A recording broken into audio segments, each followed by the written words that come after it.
Pessoal do canal Riff Marinho no YouTube e no Facebook. Olha, um negócio diferente aqui para vocês, fazendo um resumo de uma matéria nossa com o Dr. João Barassal, que é um dos palestrantes que estará presente na 4ª Conferência Internacional de Aquarismo e Meio Ambiente no dia 23 de novembro de 2019 agora, lá no Teatro MC. Começa às 9 da manhã, nós vamos até às 19 horas. Um grande dia. Os maiores nomes do aquarismo estarão presentes na conferência. Tem atração internacional? Sim. Presença confirmada já, Luiz Bersan, diretamente de Buenos Aires. E aguardamos ainda mais 2 confirmações vindas de fora, né? Sem contar, sim, os outros nomes que a gente vai falar em vídeos separados aqui e contando um pouquinho de cada um. Então o João veio aqui, veio no estúdio, fizemos um bate-papo aqui, quase 1h30 de gravação. Então vamos enxugar essa matéria toda aqui e acompanhe um pouco do trecho, tá? Do João Barassal, que ele é engenheiro eletrônico, teve a primeira casa do mundo autossustentável, saiu em Veja, em jornais, aqui em São Paulo, o governador já foi na casa dele, prefeito, deputado, senador, a casa dele é uma casa modelo, então ele vai trazer um pouco do quê? Dessa informação toda, né? Técnica para vocês aí na 4ª Conferência Internacional de Aquarismo e Meio Ambiente. Espero que vocês gostem da matéria. Acompanhe aqui, está aqui no telão, já vai soltar e eu volto já já para a gente fazer uma consideraçãozinha final.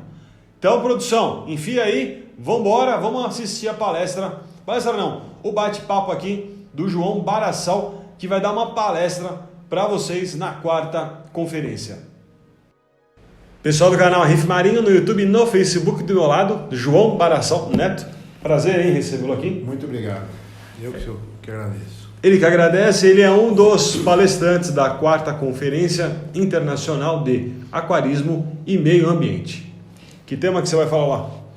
Eu vou falar sobre os 5 maiores erros da iluminação LED, né, de quem quer fazer uma luminária. Eu vou falar um pouquinho sobre LED e HQI. E eu vou falar um pouco sobre os equipamentos que a gente está lançando, que é o Thermotimer, o Hidromatic, o parâmetro par e o gerador de ozônio.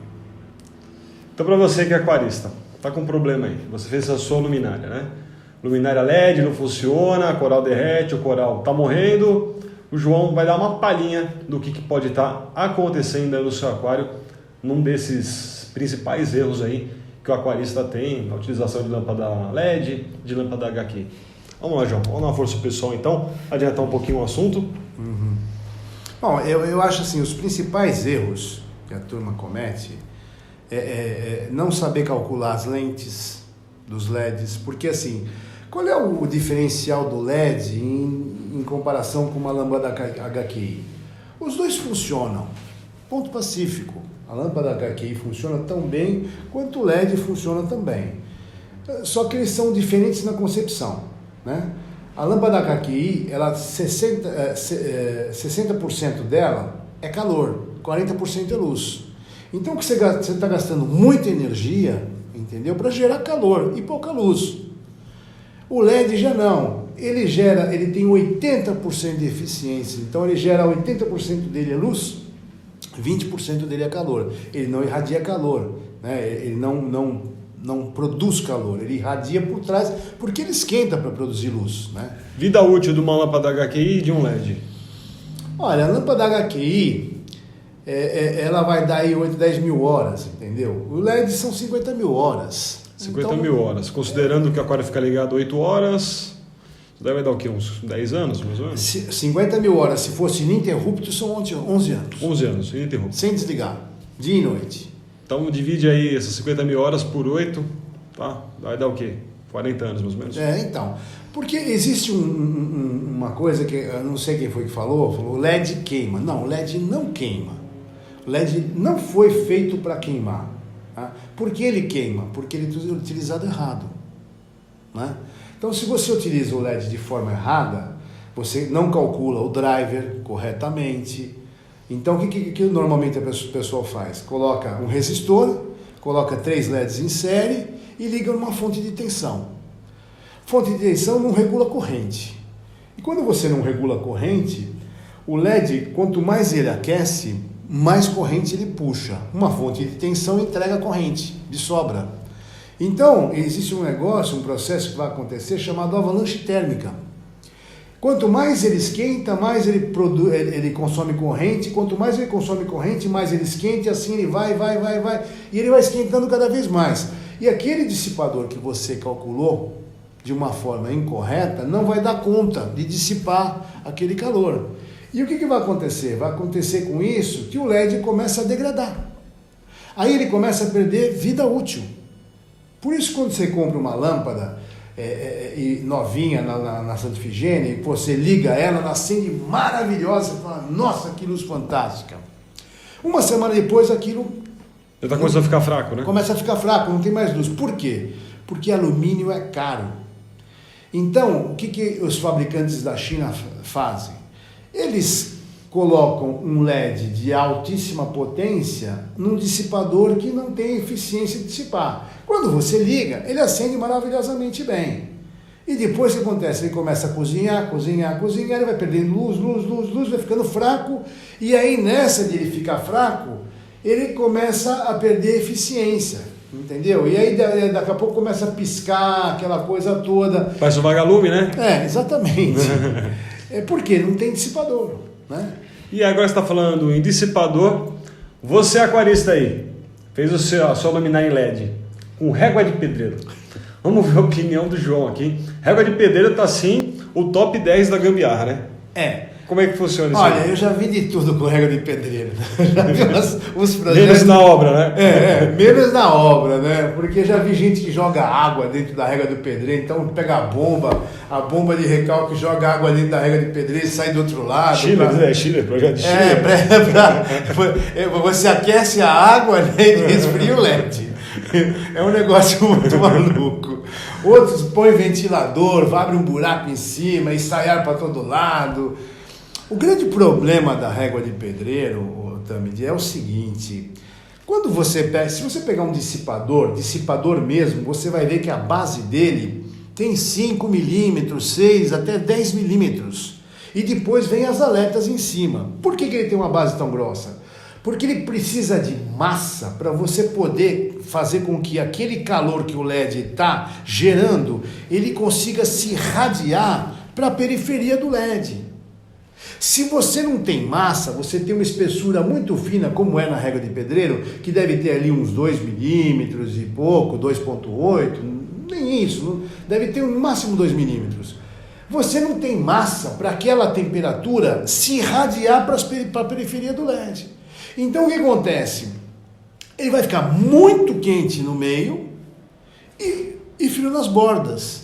E como ele não tem aleta em cima, ele não consegue trocar calor com o meio ambiente, porque o calor que o LED troca com o meio ambiente é por condensação, entendeu? Não tem, você não... Não adianta botar água na régua lá que não vai ter troca de calor por evaporação. Não vai, você tem que dissipar o calor, não pode ser por irradiação. Entendeu? Entendi. Ele tem que fazer a troca de calor pelas aletas, entendeu? O ar que passa no meio da aleta é que faz a troca de calor. Então, pessoal, não adianta colocar aí a régua de pedreiro, que nem o João está explicando. Você não vai dissipar calor nenhum, o negócio vai ferver, vai fritar, vai acabar com os LEDs. Resumidamente, exatamente. Você vai ter um problema ali, né? Então, se você não tiver as aletas certinhas, você não vai conseguir fazer a troca de calor. Não consegue. Quando você tem uma superfície plana, você faz irradiação. E não é o nosso caso, né? Nós precisamos fazer a troca de calor por convecção, né? Você tem que fazer aquilo, trocar o calor com o meio ambiente. Então, onde o ar passa, aquilo tudo fica quente e ele começa a se dissipar, tá? E é assim que funciona. O grande problema da régua de pedreiro é esse: não tem massa. Por mais que você passe água lá dentro, ou bote ventilador, você vai perder seus LEDs. Pessoal, uma verdadeira aula aqui de física, né, com o João. Para quem não conhece o João, vou repetir: palestrante da 4ª conferência, dia 23 de novembro, Teatro MC. O João, ele é engenheiro, né? Engenheiro eletrônico. Engenheiro eletrônico. Agora eu vou ter que fazer aqui uma, né? A casa dele foi a primeira casa... A minha casa foi considerada a primeira casa do mundo em sustentabilidade. Nós ganhamos 4 prêmios lá na Alemanha, na França, na Itália, nós ganhamos aqui no Brasil e nós nos tornamos referência. Agora nós estamos trabalhando dentro da casa com uma automação cognitiva. Então nós estamos fazendo um algoritmo de inteligência artificial que pensa para poder controlar a casa. Então a premissa da casa é economizar energia. Como é que é? Você vai ter uma robozona lá, você chega e fala assim, amor, fala café da manhã, é mais ou menos isso ou não? Estou perguntando porque o pessoal fica curioso, né? Inteligência artificial, acho que aparece um robô lá, né? Sabe, da sala. Tá aqui, ó, não é um ciborgue, né? É um algoritmo. O que nós vamos usar lá é o Watson da IBM, né? Que é um algoritmo de inteligência artificial super potente, super A minha pergunta, o que faz? Faz o seguinte, olha, se você falar de automação, você tem várias formas de você controlar a tua iluminação. Você vai no telefone, você clica, acender, ele acende. Ou então você, de repente, dá um comando de voz, acender a luz da sala, ele acende. Com automação cognitiva, essa coisa não acontece, porque é tudo pensado. Vamos supor que eu estou aqui nessa sala com você e, de repente, eu vou falar com a minha automação cognitiva, então eu falo, atenção casa, acender a luz do estúdio. Tá? E ele está vendo que tem luz suficiente, ele vai falar, não há necessidade. E não vai acender. Sabe o que acontece? O pessoal acha que eu tenho uma Ferrari. Falaram outro dia no grupo que eu tinha Ferrari e tinha Lamborghini. Eu não tenho nem de brinquedo, tenho só uns carrinhos, né? Uns Hot Wheels. Mas a minha Mercedes é igual à sua e também tem esse sistema, né? Você chega, você fala com o carro, ele interage. Abrir mapa, navegar, fechar teto. É assim que os carros funcionam, não é? Hoje você tem aquele Google Home, por exemplo. Você fala com ele, ok Google, e aí ele te atende. Pois não, ativar, ligar, sala. Pum, ele vai lá e liga a sala para você. Nós fechamos uma parceria com a Google e nós vamos começar a desenvolver esse sistema com o Google Home dentro de casa para fazer essa integração também, por voz e tudo mais. E o interessante da automação cognitiva é assim, é que você coloca um preset de economia de energia. Então, qual é a premissa dele? Economizar energia. Por exemplo, nós temos lá a horta, né? E nessa nossa horta, nós temos sensores de umidade. Se você, vamos supor, a umidade cair hoje, ela passa essa informação para a automação e a automação liga irrigação e irriga. Isso é automático. É uma coisa que é uma coisa. Você está falando, o João está falando isso aí, mas eu preciso fazer um parênteses aqui. Outro dia lá no grupo Expert Marinha, onde as coisas acontecem, né? Até ontem eu falei lá no grupo, esse grupo aqui é para os loucos, é para os criadores de caso. É um grupo que é para aqueles que acreditam que vão mudar o mundo e que de fato o fazem. Disse isso. E outro dia num debate lá, energia, pô, tá caro, também 2.000 de luz, 1.800 de luz. O João foi lá, telhado da casa dele, mandou uma foto de um gerador, né? Do Solatube? Não, eu não sei, parecia um catavento gigantesco. O gerador eólico. Gerador? Eólico. Então, quer dizer, é alguém que vem aqui com propriedade e passa para vocês a informação. Não tem aquela desinformação que você por aí, não, cola lá com o super bonder na água de pedreiro que vai funcionar, né? Está explicando exatamente o que pode, o que não pode, o que acontece. Para o aquarista, um gerador desse daí, placa solar, você acha que resolveria? Resolve. Ou é um custo assim, um investimento muito alto que poucos conseguem ter hoje? Olha, eu chamo a placa fotovoltaica, eu tenho um apelido para ela que eu falo que é galinha que bota ovo sem comer. Né? Porque a placa fotovoltaica, ela não gasta nada, ela não consome nada, ela só produz. Então, se botou ela no telhado, ela vai produzir. Então o negócio dela é gerar energia. Depende do tempo, entendeu? Querendo ou não, o que você pagou nela vai voltar inteirinho para o seu bolso. O investimento disso daí hoje é quanto, mais ou menos? Depende de quanto você vai gerar. Se você vai gerar 4K, 5, 6, 10K... Por exemplo, alguém que tem uma conta mensal lá de R$500. R$500, vai precisar de uns 8K. 8K hora. 8K hora. Cada placa hoje gera 340 watts. Aí você faz o cálculo, você vai saber quantas placas você precisa ter.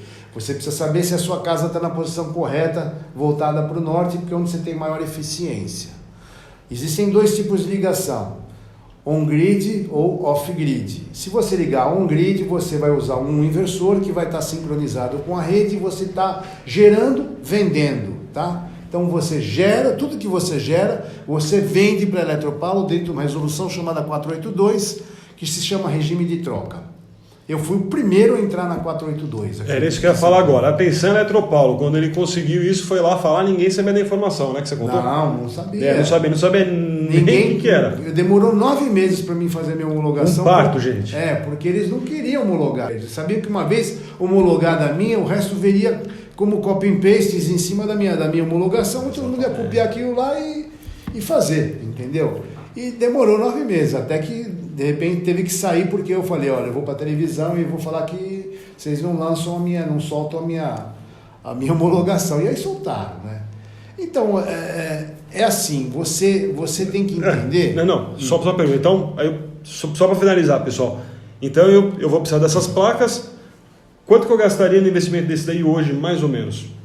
Então, caso está na posição certa... Deixa eu completar o raciocínio. Eu falei de geração on-grid e off-grid. Quando você gera vendendo, tudo que você não está usando, você está vendendo. Você está gerando créditos. Então, você vende pelo mesmo preço que você compra, tá certo? Nós fazemos isso. Hoje nós temos uma empresa que só faz geração de energia, micro-usinas para casa, residência, indústria. E existe um outro sistema chamado off-grid, onde você gera armazenando em baterias. E aí quando cai a tua energia, você continua tendo energia porque você tem um armazenamento em baterias. Aí você tem uma certa autonomia, dependendo do teu banco de baterias, você vai ter uma autonomia de 6, 10, 12, 24. A minha autonomia hoje lá é para 3 dias. Eu tenho 3 dias, porque eu tenho as duas gerações. Meu gerador eólico gera off-grid. Eu tenho 8 baterias de 240 amperes-hora. E no meu fotovoltaico ele gera um grid que eu estou vendendo. Existe uma terceira opção, que é o híbrido, né? Que é o in-grid, onde você tem a geração por placas fotovoltaicas e baterias acopladas. Então, quando acaba a energia, você continua gerando para suas baterias e ocupando, entendeu? Esse é um outro sistema novo que está saindo agora. Porque a on-grid, quando acaba a luz, ele se desliga. Por quê? Vamos supor que vai ter uma manutenção na rede elétrica. Quando eles desligam a luz, teu gerador tem que cair fora. Automaticamente ele cai fora, senão você vai matar o cara que está lá na rede, entendeu? Hoje, para você fazer uma geração de uns 6K, você vai gastar uns 35 mil reais. Alguma coisa por aí, entendeu? Dependendo do tipo de telhado, do tipo de montagem, aí sai um pouco mais ou um pouco menos. Mas, normalmente, um sistema desse tem que ter um payback de 4 anos. Se passar de 4 anos, não é interessante. Nós fizemos numa empresa, eles tinham 50 mil reais de conta de luz. Essa é pequena, tem uma outra aí que gasta 240 de conta de luz. Você já imaginou 240 mil reais? Tem extrator de Bitcoin? Extrator de Bitcoin? Então, e eles gastavam lá 50 mil reais. Nós colocamos 840 placas em cima do telhado deles e tiramos dessa conta dele, nós tiramos 20 mil reais. Aí, isso, veja bem, ao custo de 1.400.000 reais. Esse é o custo da usina dele. Se você pegar esse 1.400.000 reais e colocar no mercado aplicado, você nunca vai conseguir tirar os 20. Então é muito mais interessante você gerar a tua energia, gerar os 20 e tirar da tua conta dos 50, do que você botar o dinheiro no mercado. Aí você tem um payback muito pequeno, porque assim, o legal de tudo não é ela se pagar, é depois que ela se pagou, porque aí é só lucro. São 25 anos de utilização da placa. Excelente, hein? Então, pessoal, tá aí, ó, é aquarista, tem aquário grande, né? 2, 3 mil litros. Quer botar a placa solar, falar com o João. Eu ainda não fiz isso daí, minha conta é alta, perguntei esses números, que eu tenho mais, ele sabe, tem uma energia aqui mensal, R$ 1.500, R$ 1.600 mês aproximado de energia por conta dos aquários. Você precisa ver se você não tem, não tem que colocar banco de capacitores, né? Se você não tem problema de ruído, tem... Tudo isso daí. Tem tudo Casa isso aí. velha, fiação velha, vocês fuga, já viram, né? Fuga. Choque elétrico aumenta a conta de luz? Choque elétrico como? Por exemplo, chegou, encostou, tá dando choque.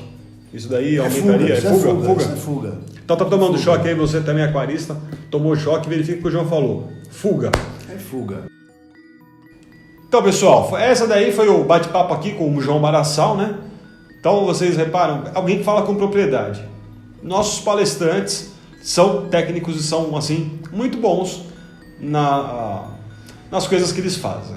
Então, quer dizer, eventozinho lá em Quintal, já tive aqui em casa, que foi onde nasceu a conferência. Muito me orgulho de dizer isso daí, sempre falo para vocês, mas é o seguinte, dia 23 de novembro, Teatro UMC, São Paulo, ainda tem entrada, pouquinho no final, nós vamos ter stand de venda, certo? Peixe palhaço, R$10, peixe palhaço, então o celarizinho simples, linha designer a partir de 30, então venha, comprem os seus peixes palhaços, vamos assim fomentar o hobby, vai ter exposição de gup, exposição de camarão, caredina, neocaredina, vem uma turma muito bacana, o Fernando Axcaper, representando a M Breda, vai montar durante o evento um aquário plantado para vocês, a Veromar vai estar lá também, então quer comprar um sal legal, sal bacana, sal nacional, sal é Veromar, então compre que vai estar assim com valor imbatível.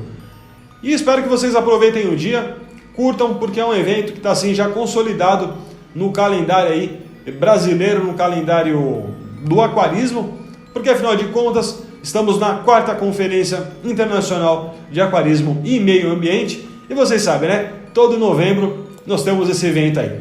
Tá legal? Então, gente, espero vocês no dia 23/11/2019. Aí embaixo do vídeo tá aí o link para você comprar. Entre na descrição, adquira já a sua entrada para a 4ª Conferência Internacional de Aquarismo e Meio Ambiente com os maiores nomes da atualidade. Tá legal? Um forte abraço para vocês e até lá!